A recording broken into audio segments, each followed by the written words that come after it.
Another community impacted by the storms on Thursday. So tonight, find out how Kirkville is recovering. I'm Parker King, and I'll have that story. WCBI News at 6 starts now. Thanks for joining us on this Labor Day. I'm Scott Martin. A man is hit with a tire tool this afternoon in Columbus. The incident happened in the 1700 block of College Street just before 2. Assistant Columbus Police Chief Fred Shelton says the male victim stepped out in front of a vehicle and the driver got out to confront the victim, and then there was a confrontation. Police are still searching for the driver. The victim was treated and released from the hospital. Even though it was closed for the holiday, the Lowndes County Courthouse was a busy place today as investigators checked out a possible threat. Columbus police responded to a call around lunch about a suspicious package at the courthouse. When officers arrived, they found a plastic bag hanging on the front doors. They called the Lowndes County Sheriff's Department out to help investigate. Deputies found nothing dangerous. Lowndes County Sheriff Mike Arledge says there were random items inside the bag with no significance at this time. No criminal charges are expected. Columbus police released new details surrounding an armed robbery outside of a motel. Assistant Chief Fred Shelton says the victim was approached by two people asking for gas money. The holdup happened this past Friday night outside the Quality Inn on Highway 45. Investigators are still searching for the suspects. Shelton says if you encounter any panhandlers, walk away quickly to a safe place. Overall, it's been a pretty busy Labor Day weekend for Columbus PD, including 2 shootings that are still under investigation. Just before 8:30 Friday evening, a man was shot twice at the Kings Court Chevron at 14th and Main. City spokesman Joe Dillon says early indications are that the victim and shooter are related, and the shooting may have started as a domestic situation. The victim was taken to Baptist Memorial Hospital with non-life-threatening injuries. One person is in custody.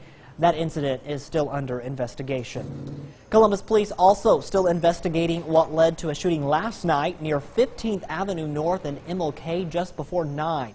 A 32-year-old victim was found with a gunshot wound and taken to an area hospital, again with non-life-threatening injuries. Police say no one has been arrested in that case, and police are still looking for a motive. A Lowndes County driver escaped serious injury this afternoon on Highway 82. First responders on scene tell WCBI it appears the man's tire blew out, causing him to crash. The accident happened in the westbound lane about 3 miles from the state line.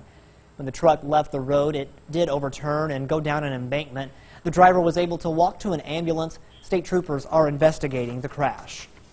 Some changes are on the way to the Columbus Police and Fire Departments. Councilmen will consider the resignation of 2 police officers and the hiring of 2 certified patrolmen. Mayor Robert Smith is also scheduled to swear in 3 new officers at the council's Tuesday night meeting. Staffing levels have recently remained near 70 after dropping as low as 45 earlier this year. In the fire department, a captain is retiring and 4 new firemen are scheduled to be sworn in. The Mississippi Division of Medicaid says it recovered $8.6 million from the health care providers during the last fiscal year. The agency says that the misspent money was found through audits of medical claims. Money can be recovered from providers or beneficiaries for many reasons, including outright fraud, such as provider billing for health services a patient did not receive. Mississippi's annual Medicaid budget is about $6 billion, with most of the money coming from federal government. Time now to get a first look at our forecast with Chief Meteorologist Keith Gibson. Hey, Keith. Hey, Scott. Right now we are looking at a basically quiet radar in our viewing area. We have seen a few isolated showers over there towards Winona, Montgomery, and Carroll counties. Those are falling apart, so for the most part we should have a pretty nice evening around here. Our next front up here across the Great Lakes, showers and storms along that is coming our way. That will give us a chance for some showers and storms tomorrow. Right now, let's enjoy the evening developing on this Monday. A live look in Vernon.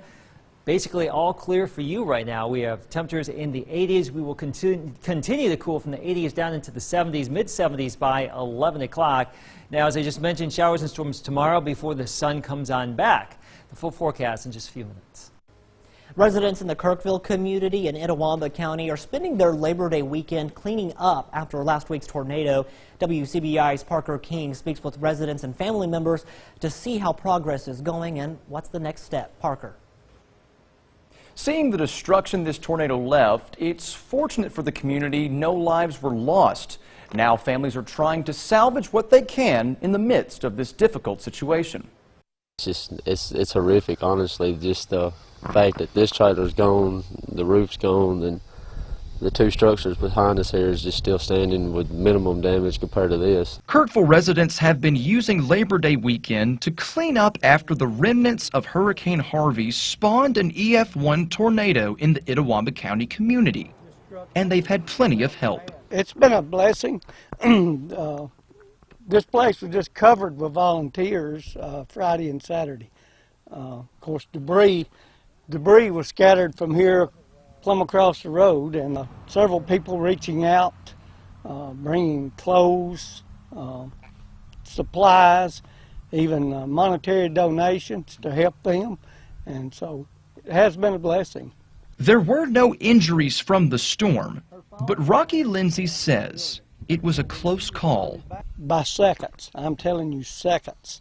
My son stepped at the corner of this building and looked down across here, and the tornado was in that tree line right yonder when he stepped at the corner of that building. His son saw a family member several yards away from the tornado and told her to run to the storm shelter. If my son had not seen the storm and warned her, the outcome could have been very different. Much like any time there's a natural disaster, neighbors and strangers come together to lend a helping hand. Now, they pick up pieces of rubble from destroyed buildings and damaged trees. I'm just grateful for the people that's come out, and just amazing, the donations, like you said, just it's unreal, the people that everybody's helped that didn't have to. People across the road, they've had stuff done, and they've been over here cleaning up. Their roof was tore off. They've been down here helping cleaning up. Everybody worked together. It's been a team effort for sure. Family members told us once everything is cleaned up, the storm victims are looking to rebuild and stay right where they are. All right, thanks, Parker. Pontotoc is joining other communities in North Mississippi and considering extending the time stores there can sell beer. Currently, beer and light wine can be sold between 10 a.m. and 10 p.m.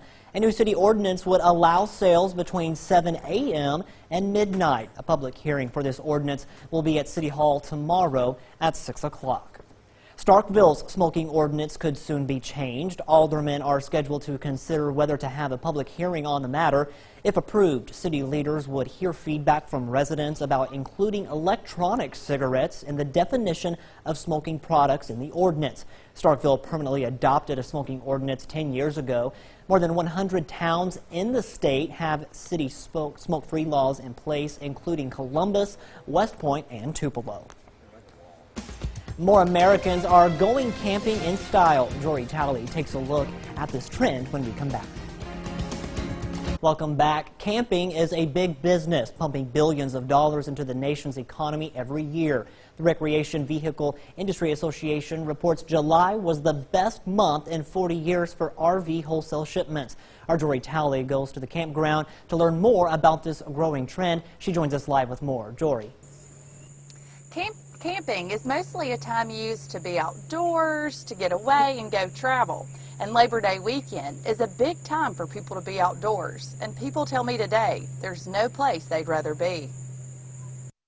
As temperatures shot up in July, so did RV sales. They rose by 13% compared to last July. Their popularity is easy to see at Dwayne Hayes Campground in Lowndes County, where 100 spots were nearly filled this holiday weekend. You actually have to get out here early if you want a spot, because if you don't, you won't get one. The Riley family is using their camper as a staycation spot for Labor Day weekend. We've been here a week now, and we have thoroughly enjoyed it. We have lots of people out here, and I love being with people, so this has made it a really good holiday weekend for us, ending the last holiday for for the season. The RV market has a $49 billion impact on the U.S. economy each year.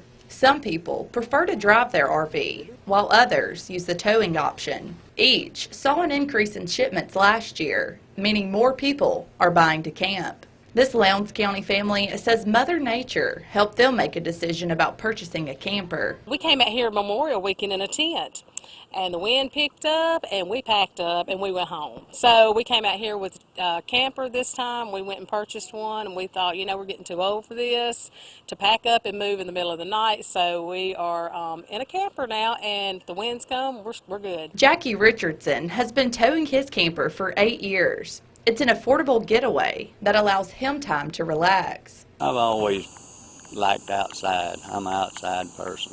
Getting away from the house and the hassle of everything around. He also brings his grandkids for a fun outdoor experience. And if you wonder how so many people can sleep inside one, this little guy breaks it all down. Me and Audrey sleep right there, and when their boss here, they sleep up there, and me and Audrey sleep in the back, and then Mama and Papa sleep right there.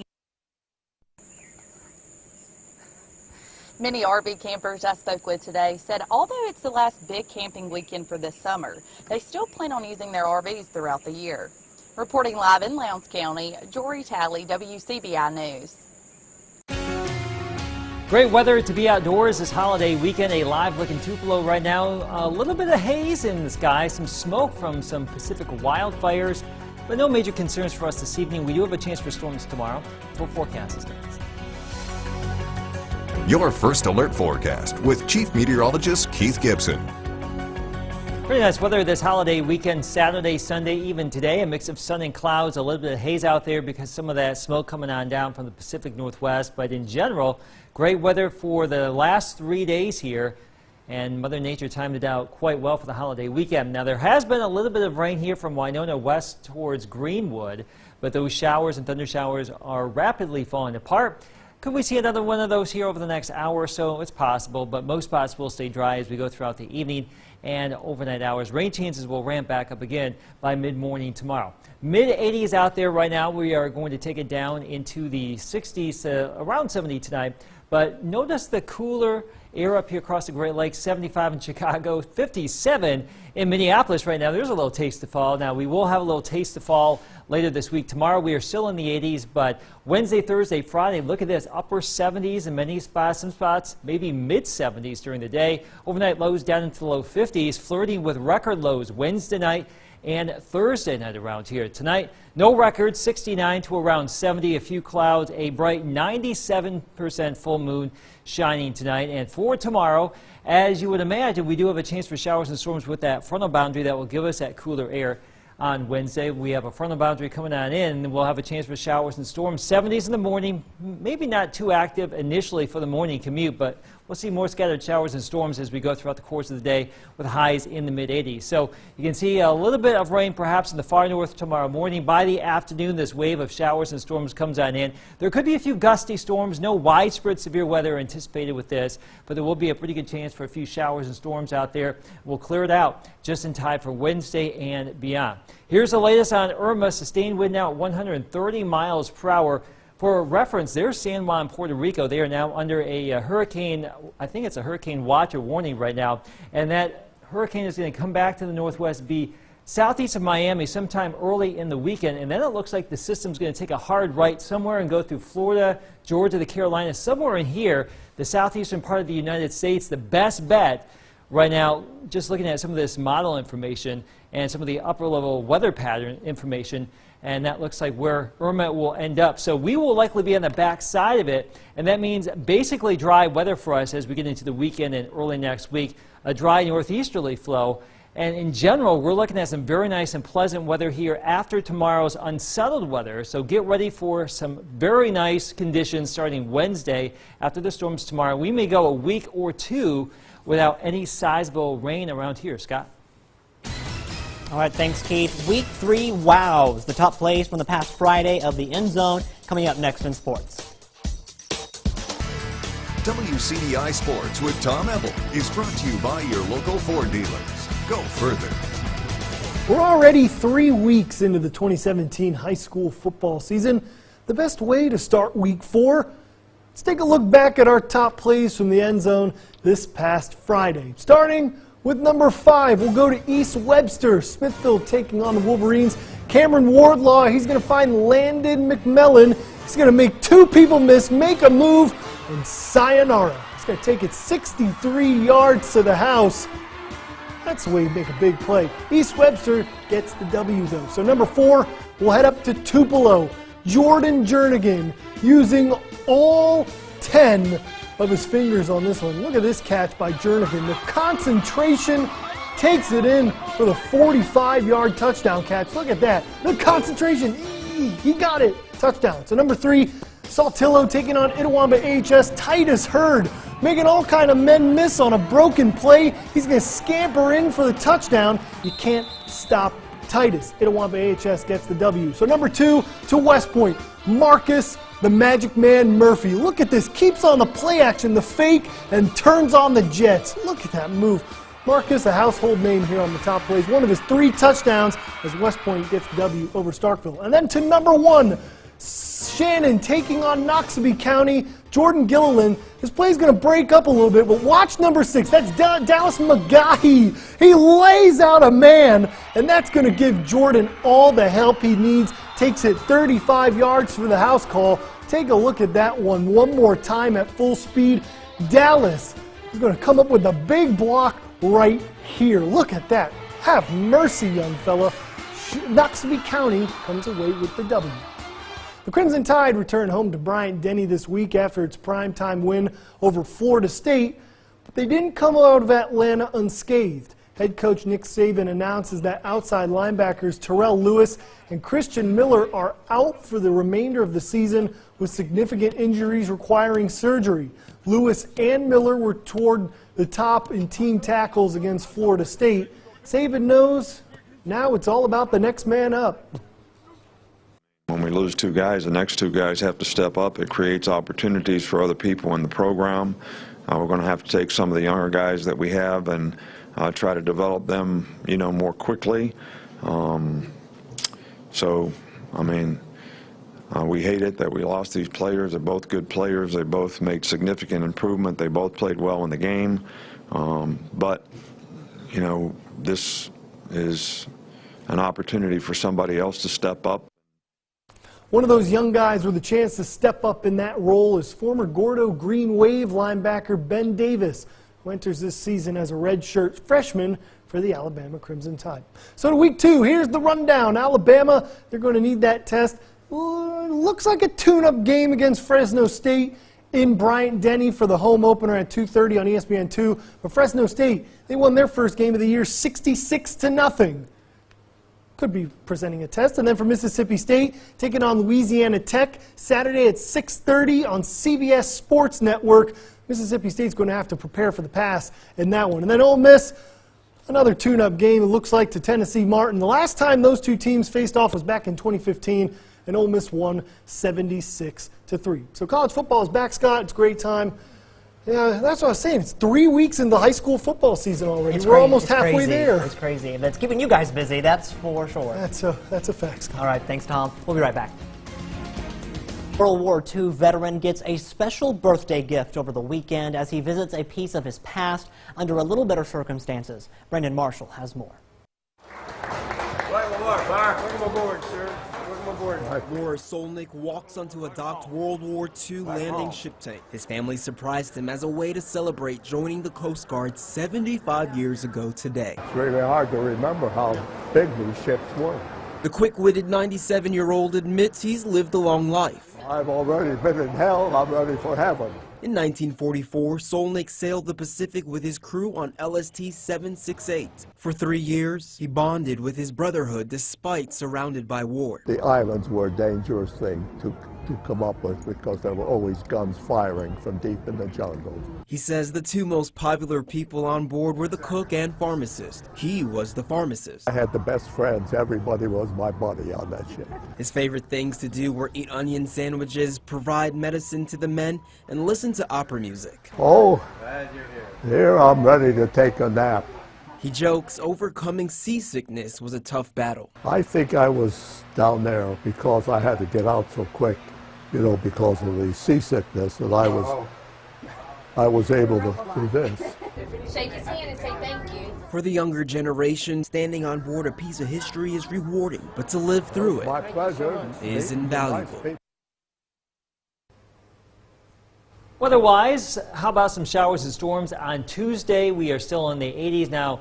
I think tomorrow is really our only significant chance of rain for maybe a week or two around here. So if you don't get any moisture tomorrow, or at least significant moisture, it's going to be a while. 70s Wednesday and Thursday, comfortable days, cool nights, maybe some near record lows here.